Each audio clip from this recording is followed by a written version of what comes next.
గాజాలో శాంతి అనేది ఎండమావిలా మారుతోంది. గతేడాది అక్టోబర్ 10 నుంచి అమలవుతున్న కాల్పుల విరమణం ఒప్పందం గాలిలో దీపంలా కనిపిస్తోంది.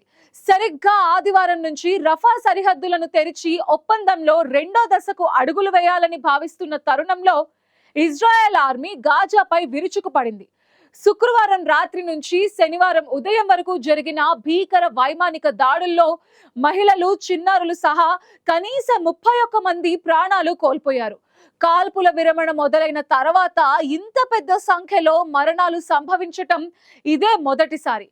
అసలు ఒప్పందం అమల్లో ఉండగా ఇజ్రాయెల్ ఎందుకు దాడులు చేసింది? హమాస్ ఉల్లంఘనలు ఉన్నాయన్న ఇజ్రాయెల్ వాదనలో నిజం ఎంతుంది? ఈ స్టోరీలో చూద్దాం.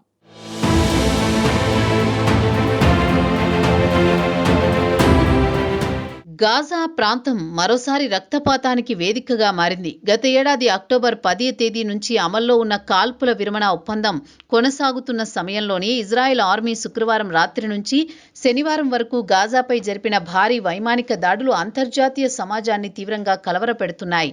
ఈ దాడిలో మహిళలు, చిన్నారులు సహా కనీసం 31 మంది పాలస్తీనియన్లు ప్రాణాలు కోల్పోవడం, కాల్పుల విరమణ ఒప్పందం తర్వాత ఒకే రోజులో ఇంత పెద్ద సంఖ్యలో పౌరులు మరణించడం ఇదే మొదటిసారిగా చెబుతున్నారు.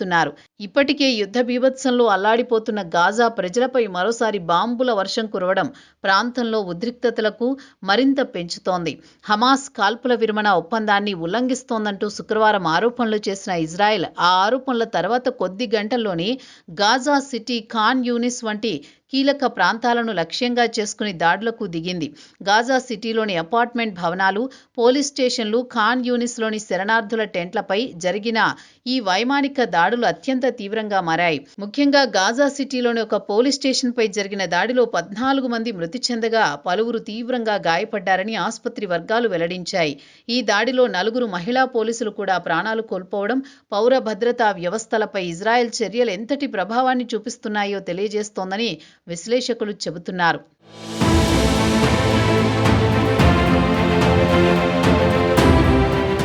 ఖాన్ యూనిస్లోని శరణార్థుల టెంటుపై జరిగిన మరో దాడి హృదయ విదారకంగా మారింది. దాడి అనంతరం టెంట్లో మంటలు చెలరేగి ఒక తండ్రితో పాటు అతడి 3 పిల్లలు, మరో 3 మానవులు అక్కడికక్కడే మృతి చెందారు. యుద్ధం నుంచి తప్పించుకుని ప్రాణాలు కాపాడుకోవాలని ఆశ్రయం తీసుకున్న శరణార్థుల టెంట్లే లక్ష్యంగా మారడం గాజాలో మానవతా సంక్షోభం ఎంత లోతుగా ఉందో స్పష్టం చేస్తోంది. గాజా సిటీలోని అపార్ట్మెంట్ భవనంపై జరిగిన మరో దాడిలో 2 మహిళలు, 3 చిన్నారులు ప్రాణాలు కోల్పోవడం ఈ దాడుల్లో ప్రధానంగా పౌరులే బలవుతున్నారన్న విమర్శలకు బలం చేకూరుస్తోంది. ఇదే సమయంలో ఉత్తర గాజాలోని జబాలియా శరణార్థి శిబిరంపై జరిగిన మరో దాడిలో ఒకరు మృతి చెందినట్లు నాసెర్ ఆసుపత్రి వర్గాలు తెలిపాయి. శరణార్థుల శిబిరాలు, నివాస ప్రాంతాలు, పౌర భవనాలే లక్ష్యంగా మారుతున్న నేపథ్యంలో గాజా ప్రజల్లో భయాందోళనలు మరింత పెరిగాయి. కాల్పుల విరమణ ఒప్పందం ఉన్నప్పటికీ ఇలాంటి దాడులు కొనసాగుతుండడం తమ భవిష్యత్తుపై గాజావాసుల్లో తీవ్రమైన అనిశ్చితిని కలిగిస్తోంది.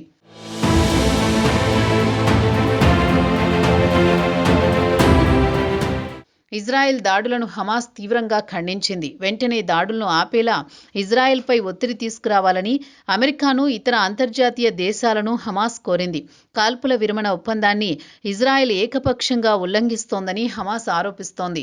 అయితే ఈ ఆరోపణలను ఇజ్రాయెల్ ఆర్మీ ఖండించింది. ఒప్పందంలోని షరతులను హమాస్ ఉల్లంఘిస్తోందనే కారణంతోనే తాము దాడులకు దిగాల్సి వచ్చిందని ఇజ్రాయెల్ స్పష్టం చేసింది.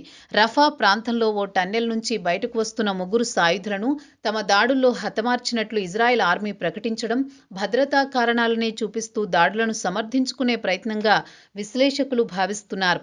అయితే కాల్పుల విరమణ ఒప్పందం అమల్లోకి వచ్చిన తర్వాత కూడా ఇజ్రాయెల్ జరిపిన దాడుల్లో శుక్రవారం వరకు కనీసం 520 మంది పాలస్తీనియన్లు మృతి చెందినట్లు గాజా ఆరోగ్య శాఖ వెల్లడించింది. ఒప్పందం వాస్తవంగా ఎంతవరకు అమలవుతోందన్న ప్రశ్నలకు తెరపైకి తెస్తోంది. ఒప్పందం పేరుతో యుద్ధ తీవ్రత తగ్గినట్లుగా కనిపించినా వాస్తవ పరిస్థితి మాత్రం భిన్నంగా ఉందని ఈ గణాంకాలు స్పష్టం చేస్తున్నాయి.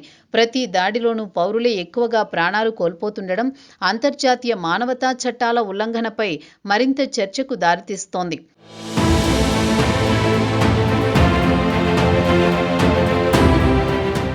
ఈ నేపథ్యంలో గాజా ప్రజలకు జీవనాధారంగా మారిన ఈజిప్టు సరిహద్దులోని రఫా క్రాసింగ్ను పాదచారుల కోసం ఆదివారం తెరుస్తామని ఇజ్రాయెల్ శుక్రవారం ప్రకటించింది.